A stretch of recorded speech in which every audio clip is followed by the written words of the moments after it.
안녕하세요. 라온의 책 먹방. 오늘은 조던 피터슨 작가의 12가지 인생의 법칙을 먹어보도록 하겠습니다. 오늘도 맛있게 잘 먹겠습니다.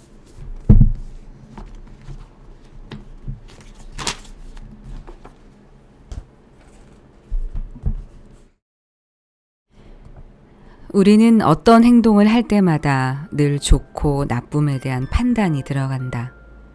만약 지금 당신이 하는 행동이 다른 대안에 비해 더 좋다고 판단하지 않았다면 지금 그 행동을 하지 않았을 것이다. 가치 판단이 배제된 선택은 없다. 가치 판단은 모든 선택, 모든 행동의 전제 조건이다. 일단 어떤 행위를 선택하면 그에 대한 성공 여부를 판단하는 기준이 내면에서 자동으로 작동한다. 그 행위는 성공 기준을 넘어서거나 못 미치거나 둘 중 하나의 결과로 이어진다. 따라서 어떤 행위를 한다는 것은 정해진 목표가 있는 게임을 한다는 뜻이다. 모든 게임에는 성공과 실패 가능성이 공존한다. 성공과 실패에는 언제나 질적인 차이가 있다. 좋은 것과 나쁜 것의 차이가 없다면 아무것도 할 필요가 없다. 가치의 차이가 없으니 의미의 차이도 없다. 아무것도 나아지지 않는데 뭐하러 애를 쓰겠는가? 의미는 더 좋은 것과 더 나쁜 것의 차이를 전제로 한다. 그럼 내면의 비판적인 목소리를 잠재우려면 어떻게 해야 할까? 내면의 목소리가 내뱉는 그럴듯한 말에 논리적 결함은 없을까? 성공과 실패라는 흑백 논리부터 살펴보자. 쉽게 말해 성공은 좋은 것이고 실패는 나쁜 것이다. 성공과 실패의 관점으로만 보면 대안도 없고 중간지대도 없다. 그런데 우리의 삶은 두 잣대로만 보기에는 훨씬 복잡하다. 이런 일반화는 단순하고 세련되지 못해서 별 도움이 되지 않는다. 심지어 악의적인 의도가 숨어 있기도 하다. 일반화는 차이를 구분하지 않는다. 이분법에서는 중요한 가치들의 미세한 차이가 완전히 지워진다. 정확하지도 않고 바람직하지도 않다. 생각을 어떻게 바꾸면 될까? 먼저 성공과 실패는 단 한 번의 게임으로 결정되는 것이 아니다. 세상에는 수많은 게임이 있다. 내가 잘할 수 있는 좋은 게임이 수없이 많다. 좋은 게임이란 내 소질과 능력에 맞고 나와 다른 사람들을 생산적인 방향으로 이끌며 시간이 지날수록 나를 조금씩 성장시키는 게임이다. 예를 들어 변호사 일은 좋은 게임이다. 배관공, 의사, 목수, 교사 일도 좋은 게임이다. 이처럼 세계에는 여러 유형의 게임이 있다. 만약 어떤 게임에서 성공하지 못하면 다른 게임에 도전하면 된다. 나의 약점과 장점, 내가 처한 상황을 고려해 더 나은 게임을 선택할 수도 있다.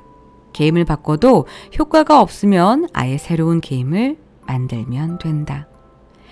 얼마 전 텔레비전 장기자랑 프로그램에서 입에 테이프를 붙이고 오분용 장갑을 낀 무언극 배우의 연기를 봤다. 어디서도 보지 못한 독창적인 움직임을 보여주었다.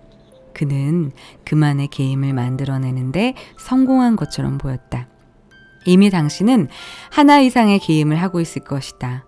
직업이 있고 친구와 가족이 있다. 진행하고 있는 프로젝트, 작업 중인 작품, 빠져있는 운동이 있을 수도 있다. 참여하고 있는 게임에서 얼마나 잘하고 있는지에 대한 느낌이 있을 것이다. 어떤 게임은 잘하고 있고 어떤 게임은 그럭저럭 중간 수준이며 나머지 게임은 망하고 있다는 느낌이 든다면 정상이다. 대체로 인생의 게임들은 이런 식으로 진행된다. 그런데 아니야. 나는 모든 게임에서 승리하고 있어 라고 주장하는 사람도 있을 것이다. 모든 게임에서 승리한다는 말은 새로운 분야, 까다로운 분야에는 도전하지 않았다는 의미일 수 있다. 그렇다면 승리하고 있을지는 몰라도 성장하지는 않았을 것이다. 궁극적으로 성장이 가장 의미 있는 승리다. 그렇다면 시간이 오래 걸리는 게임에서의 승리보다 당장의 승리를 늘 우선시해야 할까? 위대한 것을 얻으려면 시간이 필요하다. 당신이 어떤 게임을 선택하든 그 게임만의 고유한 특성이 있다.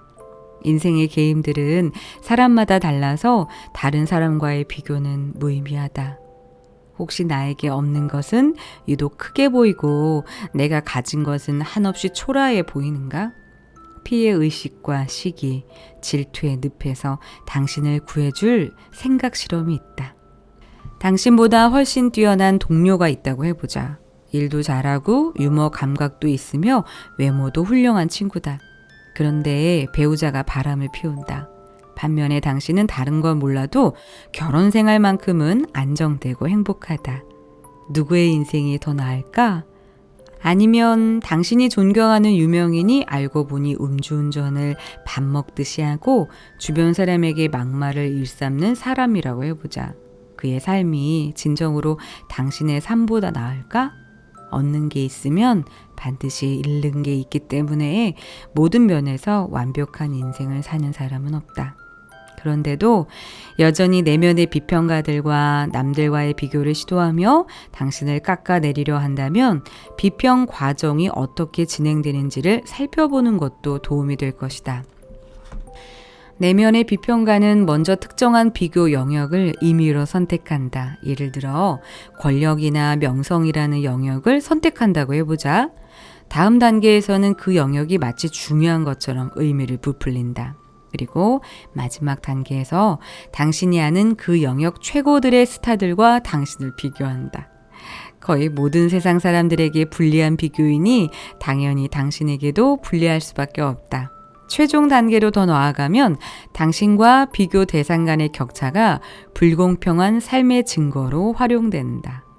이러한 과정을 통해 뭘 해보기도 전에 의지가 꺾여 결국 아무것도 하지 않게 된다. 이런 식으로 자기를 평가하는 사람들은 너무 편하게 산다고 비난할 수는 없다. 지나치게 어려운 길만 걷는 것도 바람직하지 않기는 마찬가지다.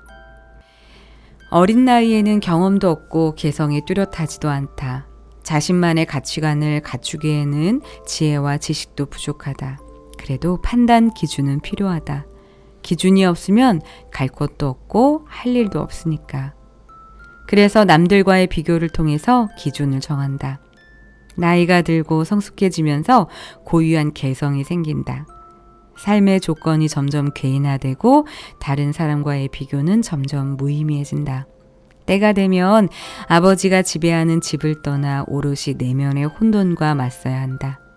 자기 인생은 자기가 책임져야 한다지만 그렇다고 아버지의 존재를 깡그리 무시할 필요는 없다. 그동안 고루하고 답답하다며 무시해온 부모 세대 문화의 가치가 존재의 의미를 확인하고 충만한 삶을 사는데 필요하다는 것을 깨닫게 되는 순간이 있다. 당신은 누구인가? 자신을 잘 안다고 생각하겠지만 그렇지 않을 수도 있다. 당신은 당신 자신의 주인도 아니고 노예도 아니다. 자신에게 무엇을 명령해 본 적 있는가? 나라는 존재가 얼마나 말을 안 듣는지 잘 알 것이다. 남편이나 아내, 아들과 딸에게 복종을 강요할 수 없는 것과 같다. 또 내 의지와 상관없이 관심이 가는 분야가 있는가 하면 아예 관심이 안 가는 분야도 있다. 의도적으로 관심을 가질 수는 있지만 그런 노력에는 한계가 있다. 적극적으로 참여하는 일이 있는가 하면 정말 하기 싫은 일도 있다. 이런 것들을 일일이 예측하고 통제할 수 없는 걸 보면 자신을 잘 안다고 함부로 말하기 어렵다. 인간에게는 본성이 있다. 잠시 억누를 수는 있지만 10중8구 그 대가를 치러야 한다. 하기 싫은 일을 할 때 스트레스를 생각해보라. 일에 대한 욕구를 억지로 유지하는 게 얼마나 어려운가. 가치관이 다른 사람을 맞춰주는 일이 얼마나 어려운가. 하루 이틀도 아니고 내가 얼마나 희생하는지 몰라주고 늘 자기 입장만 내세우는 배우자에게 화가 나지 않는가. 그래도 끓어오르는 속을 끝까지 억누르는 이유는 무엇인가. 당신이 진정으로 원하는 것이 무엇인지 확실히 알고 있는가. 가치 기준을 정하기 전에 자신을 더 잘 알아야 한다. 당신 자신을 처음 보는 사람처럼 여기고 객관적으로 돌아보는 것도 좋은 방법이다. 당신에게 소중한 것은 무엇인가? 무엇을 할 때 가장 즐거운가?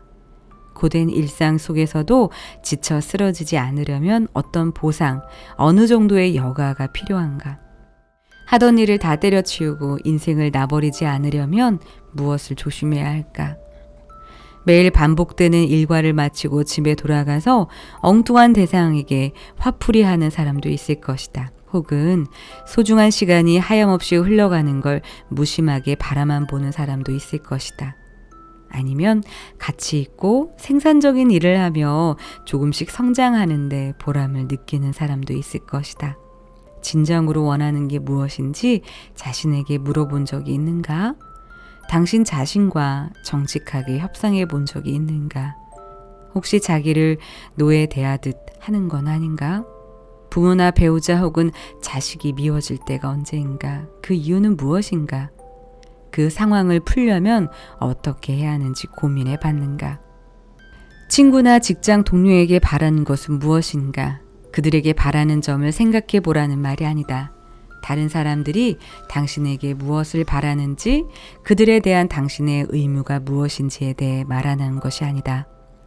내가 감당해야 할 도덕적 행위의 본질을 스스로 생각해 보라는 말이다. 인간은 사회적 책임으로 연결된 촘촘한 관계망 속에서 살고 있기에 하기 싫어도 해야만 하는 임무가 있다. 그 임무를 완수할 책임이 있고 그 책임을 다하기 위해 애써야 한다. 그렇다고 순종적이고 얌전한 강아지처럼 굴라는 말은 아니다. 그러한 역할은 독재자가 노예들에게나 강요하는 것이다. 다른 사람과 자신을 비교할 때는 늘 신중해야 한다. 우리는 성인이 된 순간부터 고유한 존재가 된다. 그리고 금전적인 문제, 인간 관계 문제, 심리적인 문제 등 누구나 자기만의 문제와 씨름한다. 이런 문제는 각자가 살아온 삶으로 인해 빚어진 피할 수 없는 것들이다. 직업과 하는 일이 각자의 삶에 도움을 줄 수도 있고 그렇지 않을 수도 있다. 어떤 경우든 우리 삶의 다른 부분들과 상호작용하며 영향을 끼치는 것만은 분명하다. 그런 가운데 소중한 시간을 낭비하지 않으려면 어디에 얼마만큼의 시간을 투자할지를 결정해야 한다. 포기해야 할 것과 계속해야 할 것도 신중하게 결정해야 한다. 책 주세요, 책. 제가 정말 좋아하는 작가입니다. 조던 피터슨 작가의 12가지 인생의 법칙을 먹어봤습니다. 네, 다른 사람과 비교하지 않고 나 자신을 사랑하며 살아야 할 것 같습니다. 오늘도 맛있게 잘 먹었습니다.